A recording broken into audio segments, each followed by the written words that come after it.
శ్రీ స్కాందపురాణం మానసఖండం శ్రీదేవి భాగవత మహత్యం అధ్యాయం 2. దేవి భాగవత మహత్యాన్ని తెలియచెప్పే మరొక ఇతిహాసం ఉంది. అది కూడా వినిపిస్తాను, శ్రద్ధగా వినండి అంటూ సూత మహర్షి కొనసాగించాడు. పూర్వకాలంలో ఒకప్పుడు అగస్త్యుడు లోపాముద్రతో కలిసి కైలాసానికి వెళ్ళి కుమారస్వామిని అభ్యర్థించి కథలు గాథలు అనేకం తెలుసుకున్నాడు. తీర్థ దాన వ్రత మహత్యాలు ఎన్నో షణ్ముఖుడు చెప్పగా విని ఆ వృద్ధ దంపతులు ఎంతగానో ఆనందించారు. అయినా తృప్తి కలగలేదు. లోకహితం కోరి దేవి భాగవతం గురించి, దాని మహిమ గురించి చెప్పమని అడిగారు. త్రిలోక జనని ఆ పురాణంలో కీర్తింపబడిందంట కదా, మాకు తెలియజెప్పవా అని అభ్యర్థించారు. స్కందుడు ఆరంభించాడు. కుంభసంభవ, భాగవత మహత్యాన్ని విస్తరించి చెప్పాలంటే ఎవరి వల్ల అయ్యే పని కాదు. నువ్వు అడిగావు కనుక క్లుప్తంగా చెప్తాను. సచ్చిదానంద స్వరూపిణి జగదంబిక భుక్తి ముక్తి ప్రదాయినిగా సాక్షాత్కరించేది దేవీ భాగవతంలోనే. అందుచేత దేవీ భాగవతం అంటే దేవి వాగ్మయ రూపం. దీని పఠన శ్రవణాలకు దుర్లభమైనది ఏది ఈ సృష్టిలో లేదు. వెనుకటికి వివస్వంతుని కొడుకు శ్రాద్ధదేవుడని ఒక మహారాజు ఉన్నాడు. అతడికి ఎంతకాలానికి పిల్లలు కలగలేదు.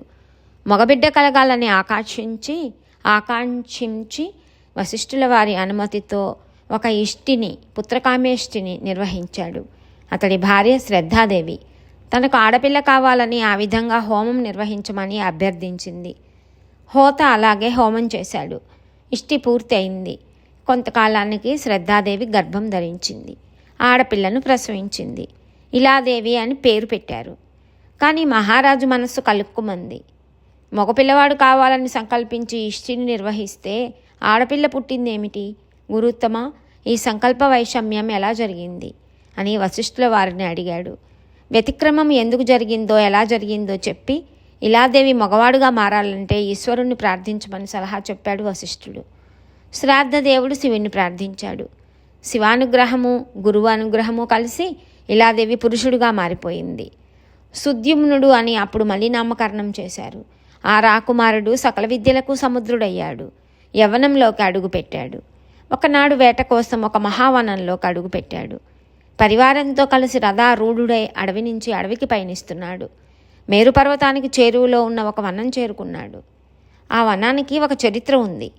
ఒకప్పుడు శివపార్వతులు అక్కడ క్రీడిస్తుండగా శివదర్శన లాలసులైన మునులు తెలియక హఠాత్తుగా ప్రవేశించారు. పార్వతి సిగ్గుపడింది. అది గ్రహించిన మునులు వెంటనే వెళ్ళిపోయి శ్రీహరిని శరణు వేడుకున్నారు. కానీ పార్వతిని సముదాయించటం కోసం శివుడు ఆ వనానికి ఒక శాపం ఇచ్చాడు. ఈ రోజు నుంచి ఈ వనంలోకి ప్రవేశించిన పురుషులు ఎవరైనా సరే స్త్రీలుగా మారిపోతారు అని కట్టడి చేశాడు. ఈ వృత్తాంతం తెలిసిన పురుషులెవరూ ఆ వనం దరిదాపులకైనా వెళ్ళరు. మన సుద్యుమ్నుడికి ఈ విషయం తెలియక ప్రవేశించాడు. ప్రవేశించటం ఏమిటి, తాను తన తోటివారు అందరూ స్త్రీలుగా మారిపోయారు. మగ గుర్రాలు కూడా ఆడగుర్రాలైపోయాయి. కారణం తెలియక నివ్వెరపోయారు. చేసేది లేక అలాగే అరణ్యాల్లో సంచరించారు. సంచరిస్తూ బుధుడి ఆశ్రమం చేరుకున్నారు. ఈ సుందరాంగిని చూసి బుధుడు మరులుగొన్నాడు. ఎవరి అందగత్తె, ఉన్నత పయోధరాలు, దొండపండుల్లాంటి పెదవులు, మల్లెమొగ్గల్లాంటి పలువరస, చంద్రబింబం లాంటి వదనం, పద్మాల్లాంటి కన్నులు. బుధుడికి మనసైంది. ఆ సుందరాంగి కూడా బుధుడిని చూసి అలాగే మన్మథ భావాలకు లోనైంది. చంద్రుడిలా ఉన్నాడు, ఎవరబ్బా ఈ అందగాడు అనుకుంది. ఆ సోమనందనుడి ఆశ్రమంలో కామసుఖాలు అనుభవిస్తూ చాలా కాలం ఉండిపోయింది. గర్భవతి అయింది. పురూరవసుడికి జన్మనిచ్చింది. కొంతకాలం గడిచింది. ఒకనాడు తన పూర్వరూపం, తన రాజ్యం, తల్లిదండ్రులు అన్ని జ్ఞాపకం వచ్చి దుఃఖించి ఇక ఆశ్రమంలో ఉండలేకపోయింది. వెతుక్కుంటూ వెళ్ళి వశిష్ఠుడి ఆశ్రమం చేరుకుంది. తమ కులగురువును చూడటంతోనే దుఃఖం పొంగి వచ్చింది. కాళ్ళ మీద పడి వలవలా విలపించింది. మళ్ళీ పురుషత్వం వచ్చేట్టు అనుగ్రహించమని ప్రార్థించింది. వశిష్ఠుడు మంత్రశక్తితో జరిగిన వృత్తాంతమంతా తెలుసుకున్నాడు. కైలాసానికి వెళ్ళాడు. శివుణ్ణి అర్చించి ప్రసన్నుని చేసుకున్నాడు. ఉబ్బులింగడు కదా అని భక్తిభావంతో స్తుతించాడు. నమో నమః శివాయాస్తు శంకరాయ కపర్దినే గిరిజార్దాంగదేహాయ నమస్తే చంద్రమౌళయే. మృడా, కైలాసవాసి, నీలకంఠ, భుక్తిముక్తి ప్రదాయక, శివరూప, శివ, ప్రసన్న భయహరి, వృషభవాహన, శరణ్య, పరమాత్మ, త్రిమూర్తి స్వరూప, దేవాధిదేవ, వరద, పురారి, యజ్ఞరూప, యజ్ఞఫలద, గంగాధర, సూర్యేందు వహ్నిలోచన, నమో నమః నమో నమః. బోలాశంకరుడు ప్రత్యక్షమయ్యాడు. వృషభ వాహనం మీద పార్వతీ సమేతుడే దర్శనం అనుగ్రహించాడు. వరం కోరుకోమన్నాడు. ఆడపిల్లగా జన్మించి మగపిల్లవాడుగా మారి ఇప్పుడు మళ్ళీ స్త్రీత్వం పొందిన ఇలాదేవికి అంటే సుద్యుమ్నుడికి తిరిగి పురుషత్వం ప్రసాదించమని వశిష్ఠుడు అభ్యర్థించాడు. శివుడు ఆమోదించాడు. 1 నెల పురుషుడిగా 1 నెల స్త్రీగా ఉంటుందని అనుజ్ఞ ఇచ్చి శివుడు అంతర్ధానం చెందాడు. వశిష్ఠుడు అంతటితో సంతృప్తి చెందక జగదీశ్వరుని స్తుతించాడు.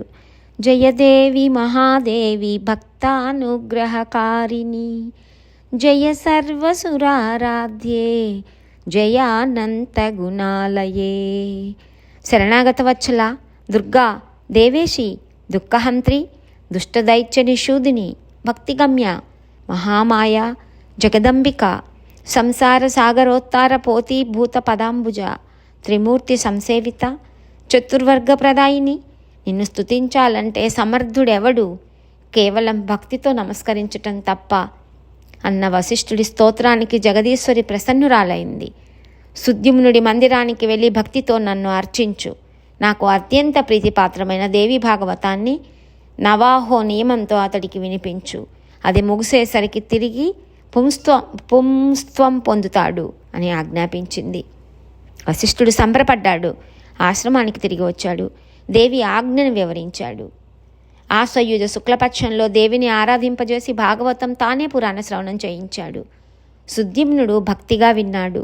వినిపించిన వశిష్ఠుడిని అర్చించాడు. వెంటనే పురుషత్వం పొందాడు. రాజ్యానికి పట్టాభిషిక్తుడయ్యాడు. ప్రజారంజకంగా పరిపాలన సాగించాడు. భూరి దక్షిణలతో దేవి యజ్ఞాలు అనేకం నిర్వహించాడు. పుత్రుల్ని పొందాడు. వారికి రాజ్యం అప్పగించి తాను తపస్సులు చేసుకొని దేవి సాలోక్యం చెందాడు. అగస్త్య, దేవి భాగవత మహిమ అంతటిది.